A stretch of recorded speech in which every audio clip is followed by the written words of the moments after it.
Okay, what is going on there, buddy? And today we're talking about WWE Backlash 2016. So we got all the way back to September 11th, 2016.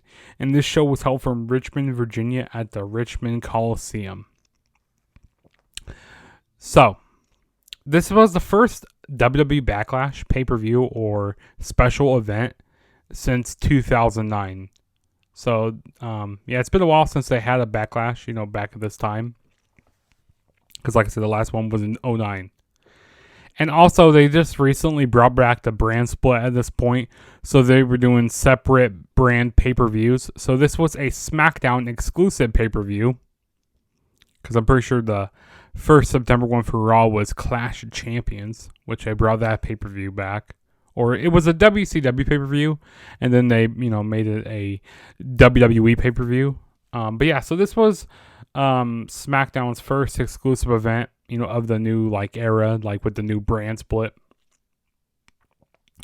And overall, I thought it was a very enjoyable show. I haven't watched its pay-per-view since it aired back in 2016, so this was nice going back and watching the show again. But let's quit wasting time and let's get started with this review. So we're not going to talk about the Kickoff show. I never really talk about the Kickoff shows. First match we're going to be talking about is we had a 6-pack elimination challenge for the inaugural WWE SmackDown Women's Championship. So the competitors in the match we had were Alexa Bliss, Carmella, Naomi, Natalya, Nikki Bella, and Becky Lynch. And overall, I thought this was a very enjoyable opener. A good way to kind of rejuvenate this women's division that needed quite a bit of help and stuff. I feel like all 6 women worked really good. Naomi especially, she was doing some pretty nice, breathtaking spots in this match. Alexa Bliss was the first one to get eliminated. She got eliminated by a powerbomb neckbreaker combo with Natalya. And then the next person to go was Naomi. She got eliminated by the sharpshooter by Natalya. And then we had Nikki Bella eliminate Natalya, hit her with the rack attack. And then we had Carmella, which was very surprising. I didn't expect Carmella to make it down to the very end, when I first watched the show. But Carmella ended up rolling up Nikki Bella, which was very surprising. And it came down to Carmella and Becky Lynch.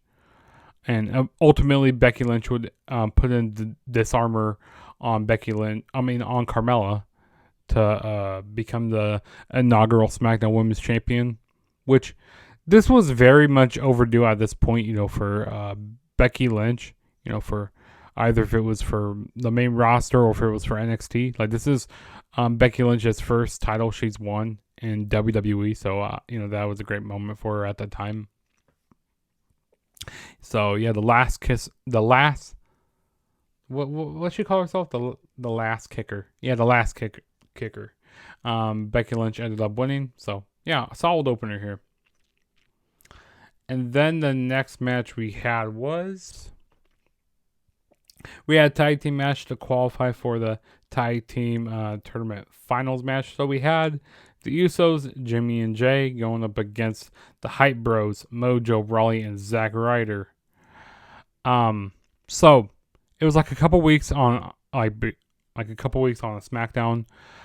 So the Usos were going up against Alpha Academy, and Alpha Academy ended up winning really quick. They were going to be, because I think they were going to be facing who was? I think they were going to be facing Heath Slater and Rhyno at this pay-per-view.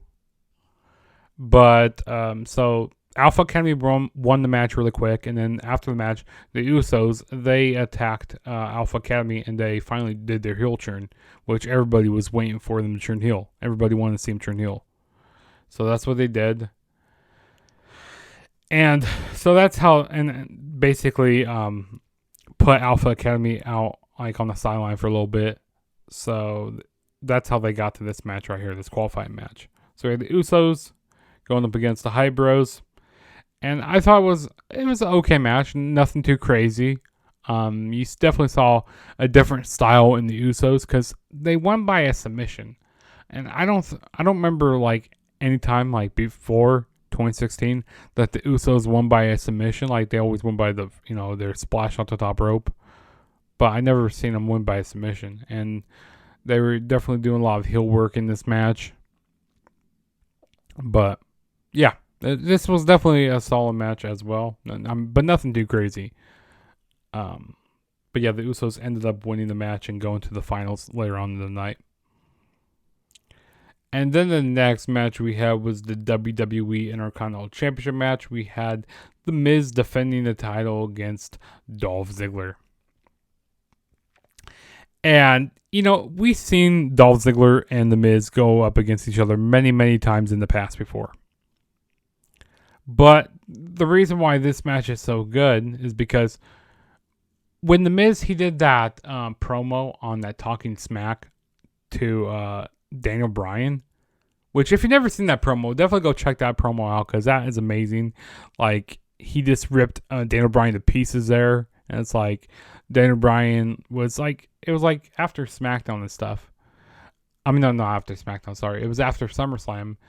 Daniel Bryan says that, The Miz isn't that good and stuff. He's not a very good IC champion. And basically, The Miz, he just ripped all into him and basically almost made Daniel Bryan cry on Talking Smack and stuff. It was crazy. If you guys never seen it, definitely go check it out. But just like put a new fire into The Miz, saying that he was the best IC champion, which he is up there like with being like one of the best IC champions of all time. Like he's one of my favorites. Like back during 2016, this Miz was great. He was at the top of his game. Yeah, but so we had The Miz and Dolph Ziggler. Both have very good chemistry. The match was kind of slow at the beginning, but it definitely picked up towards the end. Dolph Ziggler, he's a great seller. He was selling great for The Miz here. But The Miz ended up retaining when Maurice, she sprayed some type of fragrance in Dolph Ziggler's eyes. Or some perfume. I don't know what it was, but sprayed something in the face of Dolph Ziggler, and The Miz hit the skull crushing finale to retain the IC championship. But awesome match. This match nearly went 18 minutes, and this was a fun match. I definitely recommend checking it out if you guys haven't checked it out before. And then the next match we had was Bray Wyatt going up against Randy Orton. So back at this time, there were reports of Randy Orton that he was injured. He wasn't able. He was unable to compete on the show. So earlier in the night on this pay-per-view, we had Randy Orton. He was getting beat up. He was getting his leg smashed in the door by Bray Wyatt. So basically, that's how they're kind of trying to write Randy Orton off so he's not able to compete. But yeah, Bray Wyatt won this match by forfeit. I mean, it wasn't really a match or anything. The referee just counted to 10 and basically Bray Wyatt won. But there was a replacement. So we had a no-holds-bar match, and Kane came out. He was the replacement, replaced Randy Orton. So we had Kane going up against Bray Wyatt. This was an all-right match. I really wasn't a big fan of it. They tried what they could do. We even saw Randy Orton come out towards the end of the match and hit an RKO, which the RKO was hit perfectly, which was, very surprising, even though Randy Orton's still kind of injured and stuff.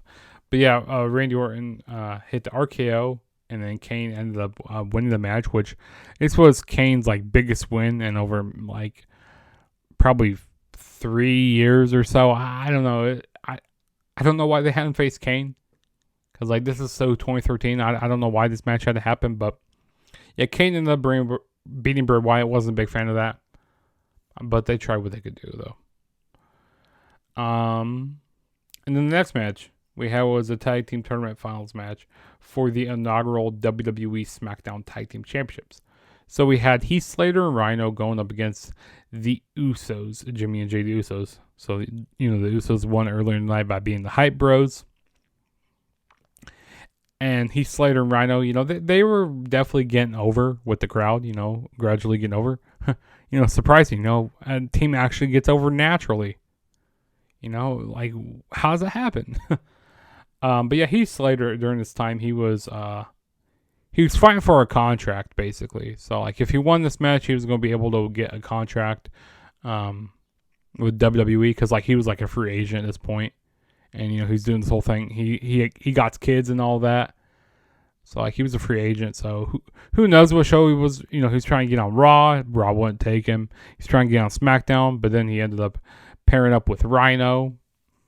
He ended up pairing with Rhino, and then they started, like, getting a good chemistry together.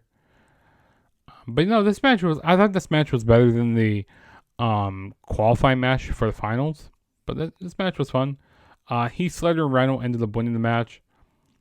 Rhino ended up hitting a gore onto, I believe it was Jimmy Uso in the match. Ended up pinning the Usos to get the 1-2-3 and new SmackDown, or the first inaugural SmackDown Tag Team Champions were Heath Slater and Rhino. And then they lost the titles a few months after, and then they really did nothing with Heath Slater, like nothing at all, which is very unfortunate. But yeah. And then we move on to the main event, which was the WWE World Heavyweight Championship on the line.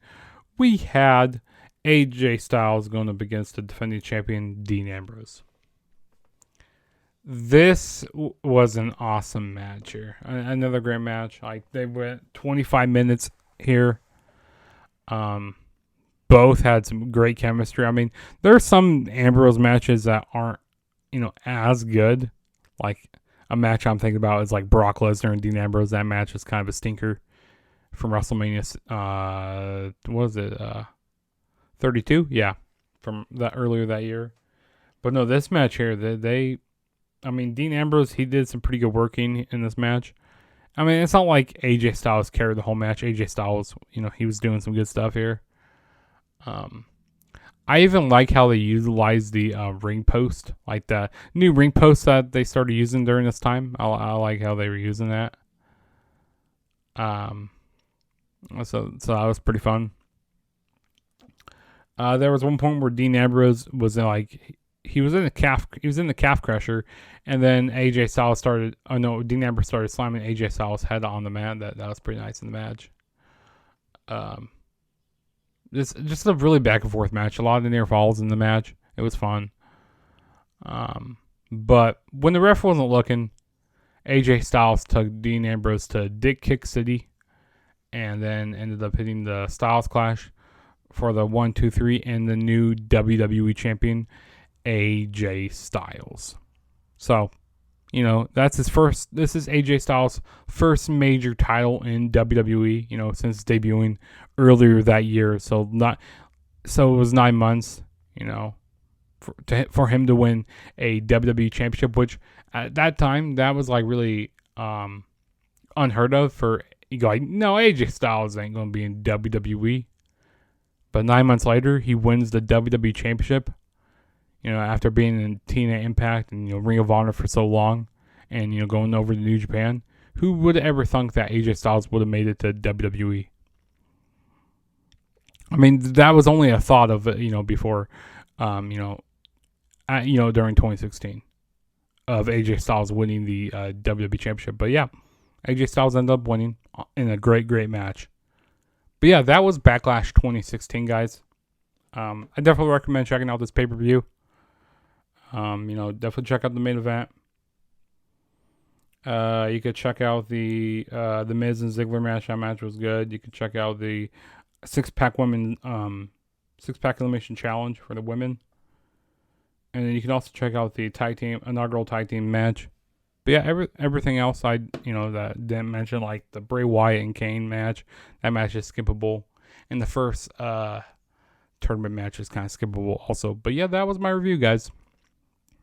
If this is your first time ever checking out my channel, hit that subscribe button. That really helped me out a lot. Also, hit the like button. That, help out in the algorithm as well. Also, don't forget to follow me on all my social media platforms. Go follow me on Twitter and Instagram at TheTrueJSB. And go down in the comments. Let me know what video guys you guys want to see, if I could talk right now. And also, don't forget to turn on the notification bell to be notified every time I make a new video. And then also, I got a lot of videos coming out this weekend. Some reviews. some live reactions and stuff like I'm gonna be doing, or like watch alongs I'm gonna be doing on the Flex Zone, so stay tuned for that. But yeah, this is your boy Juggernaut saying peace out, and I will see you guys later.